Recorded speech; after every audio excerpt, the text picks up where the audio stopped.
අද කරන්න සංඛ්‍යාන පාඩම. ඉතින් මේ සංඛ්‍යාන පාඩමේ අපි කතා කරන්නේ ඩේටා සෙට් එකක් ගැන. එහෙම يعني ඩේටා සෙට් එක අපි දත්ත දැකලා එකකින් අපි අනුමාන කරණය සහ එකෙන් කරන විශ්ලේෂණ තමයි මේකේ තියෙන්නේ. එතකොට අපි මෙන්න මේ වගේ දත්ත කීපයක් ගත්තොත් දැන් මේකේ කිසිම සඳහනක් නැහැ. මේක අන්ගෲප් ඩේටා කියලා තමයි කියන්නේ. එතකොට අන්ගෲප් ඩේටා එකක් අපි සාමාන්‍යයෙන් මේකේ දත්ත හොයාගෙන මේකෙන් මහ විශ්ලේෂණය කරනවා නම් අපි ඒක පිළිවෙලට ඇසෙන්ඩින් ඕඩර් එකට හදා ගන්න ඕනේ. දැන් මේ වගේ 3 4 5 නෙමෙයි නැතුව පොඩි ඉඳන් වැඩි යගේට හදාගත්තොත් ඒකෙන් අපිට හදා ගන්න يعني දත්ත වර්ග කරගන්න සහ ඒකේ විශ්ලේෂණය කරන්න ලේසි. එතකොට වැඩිම අගේ අපි දන්න 10 අඩුම අගේ එක තියෙනවා මෙතන. රේන්ජ් එක ගත්තොත් වැඩිම අගෙන් අඩුම අගේ අඩු කරන 9යි. ඒ කියන්නේ හෝල් නම්බර්ස් නම් වැඩිම සහ අඩුම එක අතර තියෙන්න පුළුවන් උපරිම හෝල් නම්බර් 9ක් තියෙනවා. ඒ වුණාට අපි ගත්තොත් දශම සංඛ්‍යා ඕන තරම් අනන්තවත් තියෙන්න පුළුවන්. එතකොට මෝඩ් එක කියන්නේ most repeated value. ඒ කියන්නේ අපි හිතමු හරි දැන් මේක බලමු මේ group එකේ පහ දෙපාරක් රිපීට් වෙලා. එතකොට මේකේ මෝඩ් එක වෙන්නේ පහ පස්වෙනි ඉලක්කම. මෝඩ් කීපයක් තියෙන්නත් පුළුවන්. කියන්නේ විතර දැන් තුනේ තව තුනක් තිබ්බොත් තුනේ දෙකක් තියෙනවා. එතකොට මොඩ් එක 5 හා 3 එහෙම වෙන්න පුළුවන්. ඊට පස්සේ මීඩියම් කියන්නේ මේ දත්ත ටිකේ මැද අගිය. ඒ කියන්නේ දත්ත 10ක් තියෙනවා නම් sorry දත්ත 11ක් තියෙනවා නම් හිතන්න දත්ත 11ක් තියෙනවා වම් පැත්තේ 5යි දකුණු පැත්තේ 5යි මැද තියෙන්නේ 6 වෙනි එකනේ. 6 වෙනි එක තමයි මීඩියන් එක කියලා කියන්නේ. එතකොට දැන් ඒ ගත්තේ ඔත්තේ සංඛ්‍යාවක්. ඉරට්ටේ ගානක් නම්බර්ස් තිබ්බොත් මැද තියෙන දෙකම ගැන්නේ දැන් මෙතන 1 2 3 4 5 6 7 8 9 9ක් තියෙනවා. ඒතකොට මේ පැත්තේ 4යි මෙන්න මේ පහ ඉලක්කම් දෙක තමයි මීඩියන් කියලා ගන්න. එතකොට දැන් අපිත් මම තව 3ක් දැම්ම කියලා හිතන්න.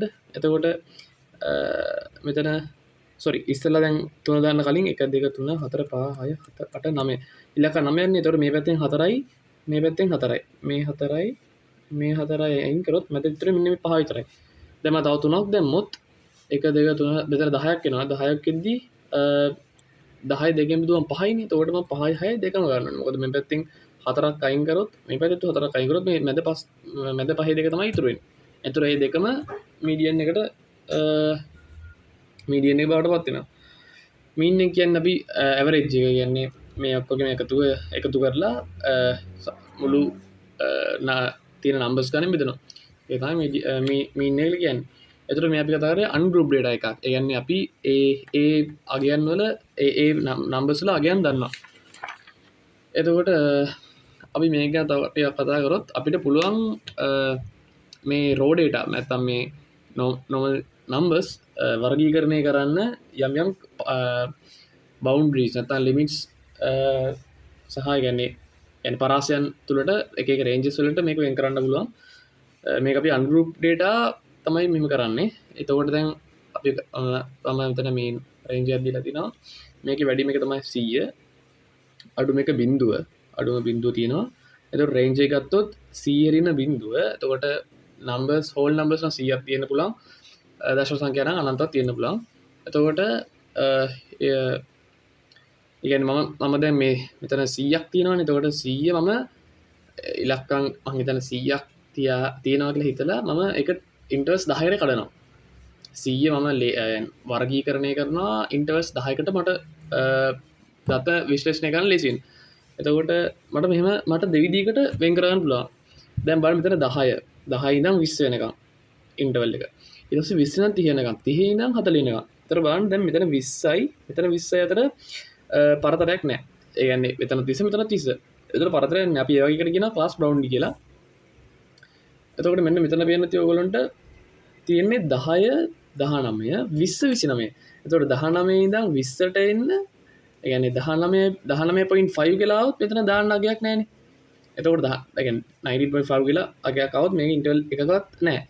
එතකොට දැන් මේකට වඩා දැන් අපි හිතනවා මම හිතනවා ඔබ දන්නද කියලා හිස්ටෝග්‍රෑම් එකයි මම ඒකත් අද කියලා දෙනවා. එතකොට හිස්ටෝග්‍රෑම් එක මෙහෙම අදිද්දි මෙන්න මේ පොයින්ට් දෙක අපිට එකම ඉරේ අඳින්න බෑ මෙන්න මේ වගේ තිබ්බොත්. ඒ හින්දා මේක ඩේටා විශ්ලේෂණය කරන්න ලේසි වෙන්න අපි මේ ක්ලාස් ලිමිට් එක ක්ලාස් බවුන්ඩරි එකට හදව ගන්නවා. මම ඒක කරන්නේ මේ පැත්තනුත් 0.5ක් අඩු කරලා මේ පැත්තේ 0.5ක් වැඩි කරනවා. එතකොට මේ පැත්තේ 0.5 වෙනවා, මෙතන 9.5 වෙනවා, මේ පැත්තේ මෙතන 9.5යි, මෙතන 19.5යි. මෙහෙම දිගටම යනවා පල්ලෙහාට එනකම්. එතකොට දැන් මෙතන කිසි වැරද්දක් වෙන්නේ නැහැ. මොකද බිඳුවට වඩා අපි ළඟ නැහැ. මේක නෑ. එතකොට අපිට දැන් මෙතන 10නේ අපි තියෙන අවම. එතකොට 9.5 අපිට නෑ. එතකොට ඒක අවුලක් වෙන්නේ නෑ. මොකද මේක දිගටම පල්ලෙහාට යන හින්දා. අනික මීටර අඩු වගේක් ආවත් අපේ ඩේටා සෙට් එක ඇතුලේ ඒ වගේ අගයක් නෑනේ. එතකොට කොහොම ප්‍රශ්නයක් වෙන්නේ නෑ. දැන් මම කතා කරන්නේ මීන් එක ගැන. මීන් එක කියන්නේ මම ඉස්සර කතා කරා වගේම ඇවරේජ් එක අපි හිතුව මෙන්න මේක ඩේටා සෙට් එකක් දීලා තිනවා කියලා. ඒ කියන්නේ 10 20 20යි 30යි අතර 30යි 40 අතර 40 50යි අතර 50යි 60යි අතර කියලා ඩේටා සෙට් එකක් දීලා තිනවා. මට මෙහෙමත් ඩේටා දීලා තිනවා. එතකොට මට ක්ලාස් කියන්නේ මම මේකෙන් මෙතඩ් 1 එක ඕගොල්ලන්ට කියලා දුන්නොත් මෙහෙම ක්ලාස් බවුන්ඩරි තියෙනවා. මම දැන් ඉස්සෙල්ලා කිව්වා වගේ මේ ක්ලාස් බවුන්ඩරි එක ක්ලාස් ලිමිට් එකට හරවා ගන්න ඕනේ. මොකද අපිට නැත්තම් මේ 20 තියෙන අගයන් අපි දන්නේ නැති හින්දා. එතකොට මම 20.5යි 20.5 කින් හදාගත්තා. එතකොට මෙතන අපි දැන් මේ වගේ කතා කරොත් දැන් අපිට මේ මම උඩ සෙට් එක නැතුව මේක වෙනම ફોකස් කරොත් මෙතන අපිට දීලා තින්නේ 10යි 20යි අතර යම් වූ ඩේටා 30ක් දීලා තියෙනවා අපිට. මේ ඩේටා 30ක් දීලා තියෙනවා. අපි ඒවල අගයන්වත් මොනවත් දන්නේ නැහැ. ඒ හින්දා අපි සාධාරණව ඒකේ වැලියු දන්නේ නැති හින්දා අපි මේ 10යි 20යි අතර ඒවා ඩේටා 30ක් දීලා තින්නේ. එතකොට 10යි 20 අතර මීන් වැලියු එකක් දාගන්නවා. ඒකට කියනවා ක්ලාස් මාක් එක කියලා. එතකොට මේ දෙකේ ඇවරේජ් එක අපි ගන්නවා 15යි 10යි 20යි එකතු කරලා දෙකෙන් බෙදුවම 30යි 30 දෙකෙන් බෙදුවම 15යිනේ. එතකොට 15. එතකොට මේ දෙක 50යි 50යි දෙකේ 25යි. එහෙම දිගට මම කරන් ගියා. මේක ක්ලාස් මාක් එක. එතකොට يعني ඇවරේජ් එක විතර මේක ගන්නවා මේ වැලියු එක මේ ක්ලාස් බවුන්ඩරි තියනවා කියලා. එතකොට ෆ්‍රීකවන්සි අපිට දීලා තිනවා. එතකොට FIXI කියන්නේ මේ අගයේ ඒවා ෆ්‍රීකවන්සි අපිට දීලා තිනවා කීයක් තියෙනවද කියලා ඒ දෙකේ ගුණිතය. එතකොට කියන්නේ ටෝටල් වැලියු එක. එතකොට ටෝටල් වැලියු එක අපිට ගන්න පුළුවන් මම එකතු කරලා ගත්තම 4.75ක් ආවා. එතකොට ෆ්‍රීකවන්සි එක නැත්තම් මේ මෙතුමු දැන් ක්ලාස් මාක් එක ඒ කියන්නේ 10 ලකුණු තියෙන අගයන් කියලා හිතුවොත් අපිට දීලා තියෙන්නේ ලකුණු 10යි 20යි අතර ළමයි ඉන්නවා 30ක්. ලකුණු 20යි 30යි අතර ඉන්නවා ළමයි 15ක්. එතකොට දැන් අපි දන්නේ ලකුණු 10යි 20යි අතර 30 දෙනෙක් ඉන්නවා කිව්වට ඒ එකනාගේ වෙන වෙනම ලකුණු දන්නේ නැහැ. ඒ හින්දා මම ඇවරේජ් එක විතර 15ක් ගත්තා. එතකොට ටෝටල් එක ගන්න ඕන නම් ලකුණු ඔක්කොගෙම එකතුව ගන්න ඕන නම් 15 වරක් 30. ඒ 30 දෙනාගේම ලකුණු 450යි. එහෙම ඔක්කොගෙම අරන් මුළු ළමයි ඉන්නවා 115. 115 මුළු ගත්ත මුළු ලකුණු සංඛ්‍යාව තමයි 4.75 කියන්නේ. එතකොට මීන් එක කියන්නේ මොකද්ද? ඔක්කොම කට්ටිය ගත්ත ලකුණු බෙදීම ඉන්න ළමයි සංඛ්‍යාව. එතකොට මට එනවා 35.44. ඒක තමයි මුල්ම මෙතඩ් එක. දැන් බලන්න ඔයගොල්ලන්ට මේකේ නම් අවුලක් වෙන්නේ නැහැ. සාමාන්‍යයෙන් දැන් ඔයගොල්ලන්ට ෆ්‍රීකවන්සි එක නැත්තම් ක්ලාස් මාක් එක එහෙම ලොකු වෙද්දි මේක ගුණිතය කරන්න අමාරුයිනේ. ඒතර අපි මෙතඩ් තව කීපයකට මේක හදාගෙන තියෙනවා ලේසි වෙන්න. මේ තමයි දෙවෙනි මෙතඩ් එක. assume mean එකක් use කරලා. assume mean එකක් කියන්නේ දැන් හිතන්න මෙතන වැඩිම ෆ්‍රීකවන්සි තියෙන්නේ මෙන්න මේ 40 කියන එකනේ. එතකොට ඒකෙදි අපිට හම්බෙලා තියෙන ක්ලාස් ඉන්ටර්වල් එක තමයි මෙන්න මේක. එතකොට ඒකේ තියෙන ක්ලාස් මාක් එක 45යි.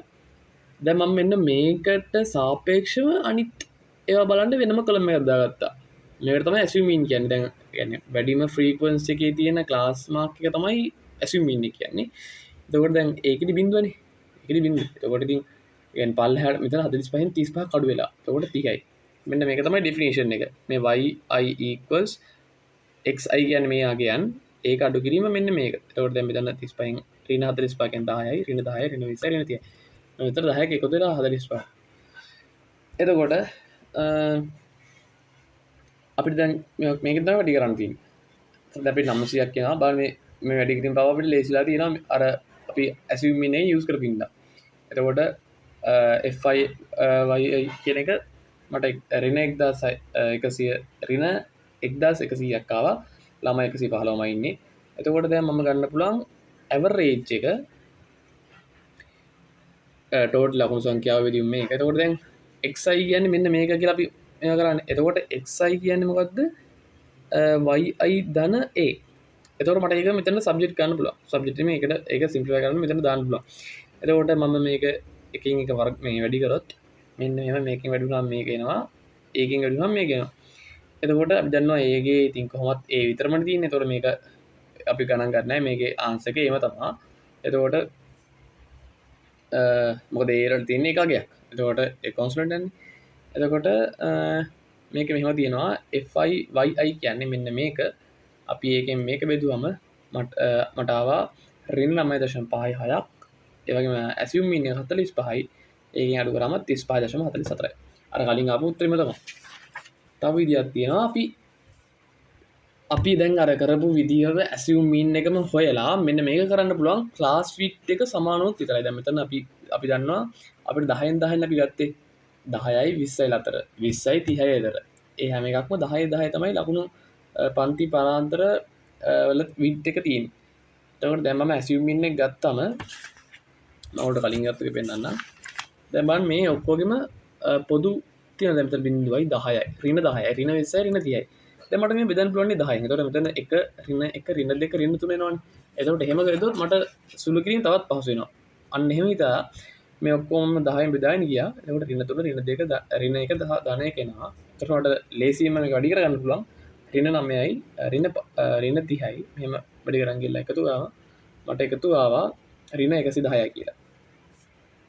මේ එකම කන්සෙප්ට් එක තමයි අපි මේ විදි කීපෙට කරන්නේ. එතකොට මම ඒකට UI කියලා ගත්තා. මෙතන UI තියෙන්නේ.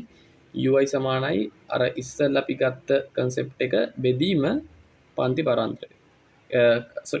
ක්ලාස් විඩ්ත් එක. එතකොට මේක වැඩි කරාම x සබ්ජෙක්ට් කරාම මට මෙන්න මේ වගේක් එනවා.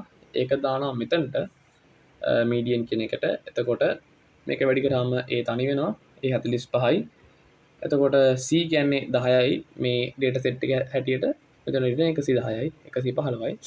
එතකොට මෙතන මේක සුළු කරාම එන්නේ 35.47යි. ඒ තුන මේ ඉදි තුනේම අපිට ඒක හදන්න පුළුවන්. ඊට පස්සේ මම යනවා හිස්ටෝග්‍රෑම් කියන එකට. හිස්ටෝග්‍රෑම් කියන්නේ හිස්ටෝග්‍රෑම් සහ ෆ්‍රීකවෙන්සි පොලිගන් දෙකම එකට යන්නේ. ඒ දෙකමත් ඉතින් මේ දත්ත විශ්ලේෂණය පහසු කරගන්න සඳහා හදාගත්ත දේවල්. එතකොට ග්‍රැෆිකල් මෙතඩ් එක මේක. අර වගේ දැන් මේ වගේ ඩේටා සෙට් එකක් තියෙද්දි මේක කන්සිඩර් ගන්න මේ අයිනම කලම මේක කන්සිඩර් ගන්න එපා. මම මේක පස්සේ ෆ්‍රීකවෙන්සි කර්ව් එක කියුමුලටිව් ෆ්‍රීකවෙන්සි කර්ව් එක තියෙන එකක්. ඒක නැතුව මේ මුල් තුන බලාගත්තොත් අපිට වෙනවා 20යි 29යි 30යි 39යි. දැන් බලන්න 20යි 29යි 29 ඉඳන් 30ට එකපාර ගිහිල්ලා. එතකොට 29.5 කියන පොයින්ට් එකක් මට නැහැ. දැන් මම එතකොට දැන් අපි දන්නවා මෙහෙම තමයි හිස්ටෝග්‍රෑම් එක අඳින්නේ. දැන් බලන්න මෙහෙම එක ළඟ මෙහෙම තියෙන්න නම් අනිවාර්යෙන් එතන ක්ලාස් ලිමිට් එකක් තියෙන්න ඕනේ. මෙතන 29 30යි හිඩස් තියෙන්න බෑ. එතකොට හිඩස් තිබ්බොත් ඒක මෙන්න මෙහෙම නැන්දෙන්නේ. එතකොට ඒක බාර් chart එකක් වගේ වෙනවා. මෙන්න මෙහෙම. ඒක ගැලපෙන්නේ නැහැ. එතකොට මෙහෙම හදාගන්න නම් අනිවාර්යෙන් අපි මේ වගේ ක්ලාස් බවුන්ඩරි එකක් දුන්නොත් අර මම ඉස්සල්ලා කරා වගේ පිටිපස්සට 0.5ක් හෝ එහෙම කැමති විදිහට වැඩි කරලා අඩු කරලා මෙහෙම හදාගන්න පුළුවන්. මම 0.5ක් මේ පැත්තේ අඩු කරා 0.5ක් එකතු කරා. ඊට පස්සේ අපිට මේම ෆ්‍රීකවෙන්සි එක එනවා. ඊට අපිට අර ඕලෙල් කාලේ කරා වගේ මෙහෙම graph එක ඇඳගත්තා සුදුසු විදිහට 19.5යි අර 19.5යි 29.5යි අතර පහක් තියෙනවා. ඉතින් එහෙම දාගත්තා 10යි 25යි ඒ අගයන් අනු දාගත්තා. දැන් මෙතන තවත් එකක් තියෙනවා. මෙතන ක්ලාස් බවුන්ඩරි එක දැන් මෙතන ඔක්කොගෙම 10 10 තියෙන්නේ වෙනස. දැන් මෙතන හිතන්න අපි සාමාන්‍ය 20ක් තිබ්බා කියලා. ඒ කියන්නේ මෙතන 50යි මෙතන 59 නැතුව 69ක් තිබ්බා කියලා. එතකොට මෙතන අපි 20ක් තිබ්බොත් ඒ කියන්නේ දැන් මම කළා පෙන්නන්නම්. මෙතන 0යි 10යි 20යි. මෙහෙම 10යි 20යි අතර sorry 0යි 20යි අතර ෆ්‍රීකවෙන්සි එක 10යි. එතකොට මෙතන 10යි තියෙනවා. මෙතන 5 තියෙනවා. 20යි 30යි අතර 5යි. 20යි 30යි විතර පහයි. ඒතකොට 20යි 34 මෙහෙම පහනින්නේ. ඒක normal විදිහට එනවා. මෙතන 20යි 0.24 10යි. එතකොට 10ක් අපි මෙතන නිරූපණය කරන්නේ කොහොමද? සම්පූර්ණයෙන්ම දැම්මොත් වැරදි. මොකද 0යි 20යි අතර තමයි ෆ්‍රීකවන්සි 10 තියෙන්නේ. ඒතකොට දැන් මෙතන 0යි 20යි අතර අපිට තව කඩන්න පුළුවන් 0යි 10යි සහ 10යි 20යි අතර. විදිහට සමාන පන්ති විදිහට කඩන්න පුළුවන්. එතකොට 10ත් අපි ඒක ඒ අනුරූපව කඩන්න ඕනේ. එතකොට 10 දෙකෙන් බෙදුවම 5යි. එතකොට ඒ ටිකත් එන්නේ මෙහෙම එකක් තමයි. මෙතන මැද ඉලක්කම මෙහෙම මාක් කරන්නේ නැහැ. මොකද ඒක එකම පරාසන අපිට ඉඳලා තියෙන්නේ. එකම රේන්ජ් එකකට. එතකොට මෙහෙම නිකම්ම තමයි මාක් කරන්නේ. ඉතින් ෆ්‍රීකවන්සි කර්ව් කියන්නේ ඉතින් අපි අර ඩේටා සෙට් එකේම කියුමුලටිව් ෆ්‍රීකවන්සි කියලා වෙනම කලම් එකක් මාක් කරලා මුලින්ම 5 ඊට පස්සේ මේ තියෙන අගයන් එකතු කරනවා. මේකට මේක එකතු කරාම 15යි 15 25 එකතු කරාම 45යි 40ට 5 එකතු කරාම 55යි එහෙම එකතු කරලා ඒ අගයන් ටික මේ උඩට දානවා. ක්ලාස් ඉන්ටර්වල් ටික මෙතන දානවා. ඊට පස්සේ මේකට අපි කියන්නේ ලෝවර් ලිමිට් කියලානේ. ඒතකොට ලෝවර් ලිමිට් එකෙන් තමයි පටන් ගන්නෙ. ලෝවර් ලිමිට් එකේ තියෙන්නේ බිඳුවේදී. ලෝවර් ලිමිට් එකේදී පටන් ගන්නෙ බිඳුවෙන්. ඊට පස්සේ 29.5 29.5 දී අපේ ළඟ තියෙන 5. ඒකට 5 දානවා.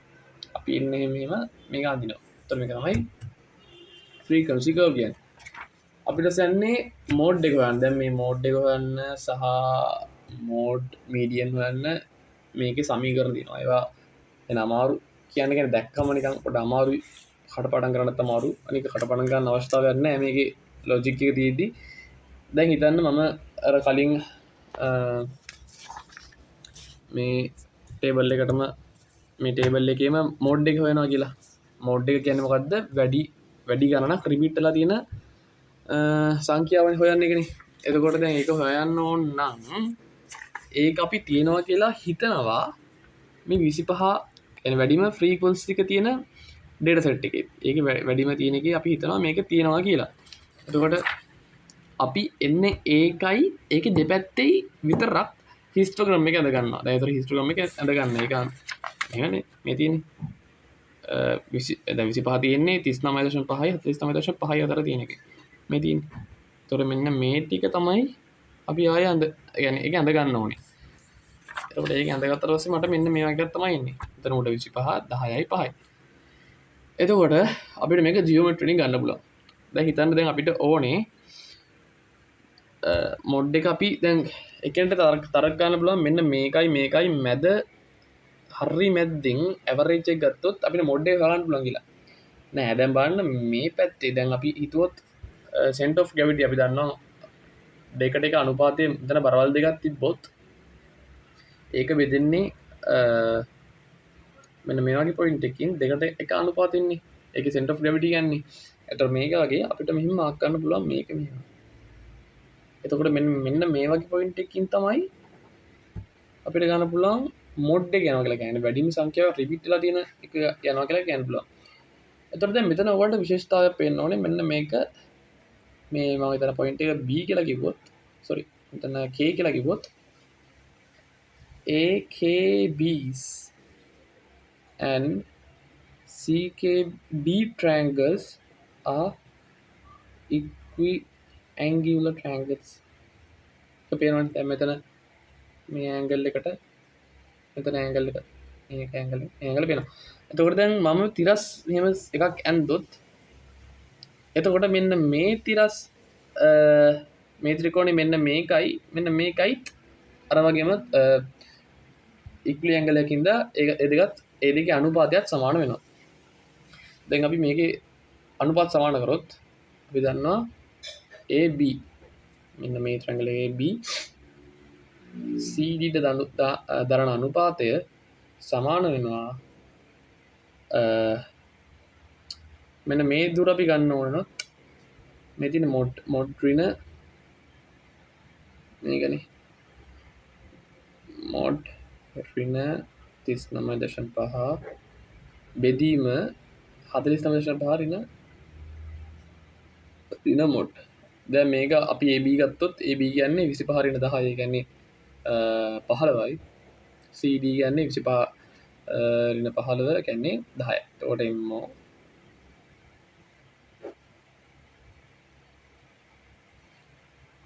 තොර අපිට වැඩි කරලා ගන්නත් පුළුවන් නැත්නම් ඕගොල්ලන්ට තවත් ක්‍රමයක් කියලා දෙන්නම් මම කියන්නේ තව ක්‍රමයක් කියන්නේ මේ සුළු ගන්න ලේසි ක්‍රමයක් දැන් අපි හිතුවොත් මෙහෙම රේෂියෝ එකක් තියෙනවා කියලා අපිට පුළුවන් මේක මෙහෙම ඩිස්ටන්ස් ගන්න. කියන්නේ උඩ ලවයෙන් හරය ලවයේ අගය හරයට එකතු කරනවා. එතකොට මේකට කිසිම වෙනසක් වෙන්නේ නැහැ. එතකොට ඒ වගේම අපිට මෙතන එම් කරන්න පුළුවන් 10ට 15ක එකතු කරලා කියන්නේ 25යි. උඩ එක එහෙම්ම තියෙනවා. මම පල්ලෙහාට උඩ එක එකතු කරොත් m ට m කැපිලා 39.10. එතකොට මෙතන 5 3යි 5 5යි 30යි 5යි අපිට එක කපනත් නේ. මෙතන 5 2යි. එතකොට 6යි mo 39.5යි mo කියන්නේ 39.5 ධන 6. එහෙමකට හොයාගන්න පුළුවන්. කැමති කෙනෙක් කෙනලා තියෙන එහෙම කටපාඩම් කරන්නත් පුළුවන්. හරි. එතකොට දැන් තව ස්පෙෂල් පොයින්ට් එකක් තියෙනවා මේ මොඩ් එක හොයද්දී අපිට දැන් අන්තිම වගේ ආව කියලා නේද? ඒ කියන්නේ හිස්ටෝග්‍රෑම් එක ඇඳලා අන්තිම හෝ මුල්ම මුල්ම ඉන්ටර්වල් එකේදී ආව මොඩ් එක. එතකොට දැන් මොකද කරන්නේ? මේ පැත්ත අපි මේ පැත්තට කනෙක්ට් කරා මේක කනෙක්ට් කරනවා පල්ලෙහාට. එතකොට අපි මෙතනින් තමයි මොඩ් එක ගමන් කරන්නේ. ඒ වගේම අපිට මොඩ් අර ෆ්‍රීකවන්සි හයිම ෆ්‍රීකවන්සි තියෙන දෙකක් ආවොත් අපි ඒ දෙකම කන්සිඩර් කරලා දෙපැත්තේ තියෙන එකට මෙහෙම කනෙක්ට් කරනවා. එතකොට දෙකෙන් මොකේ හරි මෙතන ඉන්ටර්සෙක්ට් කරන පොයින්ට් එක තමයි මොඩ් එක ගමන් කරන්න කියලා අපි ගන්නවා. එතකොට මෙන්න මේ වගේම පොයින්ට් එකක් දෙපැත්තක තිබ්බොත් එතකොට දෙකෙන්ම අපි ඕක හොයලා ඒ දෙකෙන්ම මොඩ් දෙකක් ගන්න ඕනේ. මොඩ් දෙක ගන්න ඕනේ. දෙකක් තියෙන ප්‍රශ්නයක් වෙන්නේ නැහැ. එතකොට හරි අපි දැන් හොයන්න තියෙන්නේ මීන් එක අපි හෙව්වා මොඩ් එක හෙව්වා ඊට පස්සේ median එක තියෙන්නේ ඊට පස්සේ by drawing median part of the cumulative frequency කියන්නේ අපිට median එක හොයාගන්න පුළුවන් cumulative frequency එක. median එක කියන්නේ අපි දැන් හිතුවොත් අපිට ලැබිලා තියෙනවා 200 දෙනෙක්ගේ ලකුණු.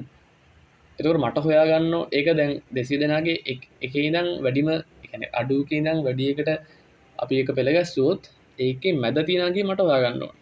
එතකොට අපි දැන් මම අර කලින් ඇඳ එකටම කලින් ඇඳ cumulative frequency එක තියෙනවා මන්නඟ ඒකට ඒකේ මම මොන කරන්නම් දැන් මේක තමයි ටේබල් එක හරිද? එතකොට දැන් අපි ළඟ තියෙන ඔක්කොම දත්ත 75යිනේ. එතකොට 75 බෙදීම 2නේ මීඩියන් එක කියන්නේ. එතකොට 75 බෙදීම කියන්නේ 37.5යි. එතකොට 37.5 තියෙන්නේ කොහෙද? දැන් විතර 5 15ට පස්සේ 40යි ඉඳලා. එහෙනම් මේ 40 කියන මේ පරාන්තරය තමයි 37.5 තියෙන්න ඕනේ. ඒ කියන්නේ 39.5යි 49.5යි කියන ලිමිට් එක තමයි තියෙන්න ඕනේ. අනිවාර්යයෙන්ම තියෙන්න ඕනේ. මේ මීඩියන් එක. මොකද මේ එකතු වෙවි ඇවිල්ලා තමයි 37.5 කියන එක තියෙන්න ඕනේ. එතකොට දැන් මම ඇඳ ගන්නවා මෙන්න මේ ක්ලාස් ලිමිට් එක විතරක්. ඒතර ඒ ක්ලාස් ලිමිට් එක මම අර කලින් ඇඳ දෙකේ බැලුවොත් තියෙන 39.5 මෙන්න මේක. මෙන්න මේ පාර්ට් එකනේ. දැන් බලන්න ඕගොල්ලෝ පැහැදිලි මෙතන කර්ව් එකක් තියෙන්නේ. හරිද? අපි මෙන්න මේ කර්ව් එක අපි ඇසියුම් කරනවා ඒක ලීනියර් ග්‍රාෆ් එකක් විදිහට. ඒ කියන්නේ මෙතන රේඛීය ඒක වැරදි. කියන්නේ වැරදි කියන්නේ ඒක එරර් එකක් තියෙනවා. ඒ වුණාට අපි ඒක කන්සිඩර් කරනවා ලීනියර් එකක් කියලා. එහෙම ලීනියර් කියලා ඇන්දොත් ඔයගොල්ලන්ට මෙන්න මේ වගේ එකක් ඒකත් එක බලන්න පුළුවන් වුණා. එතකොට දැන් අපි හිතනවා මෙන්න මේ වගේ පොයින්ට් එක තමයි තියෙන්නේ කියලා 37.5 මීඩියන් එක. මෙතනත් අපි ජියොමෙට්‍රි වලින් ගන්න පුළුවන්. මම ත්‍රිකෝණයක් අඳගත්තොත් ඔයාලට බැලුවොත් මෙන්න මේ ABC ත්‍රිකෝණයයි CEO ත්‍රිකෝණයයි මෙතන පැහැදිලි ඔයගොල්ලන්ට ඉක්විඇන්ගුලර් ට්‍රයැන්ගල්ස් වෙනවා. මෙතන මට ගන්න පුළුවන් අර අනුපාතයට අපි කලින් ගත්තා වගේම BA බෙදීම OC ඊට පස්සේ CB බෙදීම EO කියලා. එතකොට BA කියන්නේ මීඩියන් එක ඍණ 39.5යි. OC කියන්නේ 49.5යි ඍණ ME. CB කියන්නේ 37.5 ඍණ 15. 37.5 ඍණ 15 කියන්නේ 7න් 5 2යි 3 1ක් 2යි. එතකොට EO කියන්නේ 40 ඍණ 37.5යි. එතකොට අපි එක ගත්තොත් 5යි විතර 9යි 9න් 2ක් 9න් 7ක් 2යි. එතකොට 2.5 කියලා තමයි අපිට එන්නේ. එතකොට අපි අර කලින් කරා වගේම පල්ලෙහාට එකතු කරන يعني අර මම කලින් කිව්වේ මෙම අර මෙහෙම එකක් තිබ්බොත් අපි හරය ලවයට එකතු කරොත් ඒක වෙනසක් වෙන්නේ නැහැ. ඒ අනුපාතය හැම දිනවා. එතකොට මේක එකතු කරොත්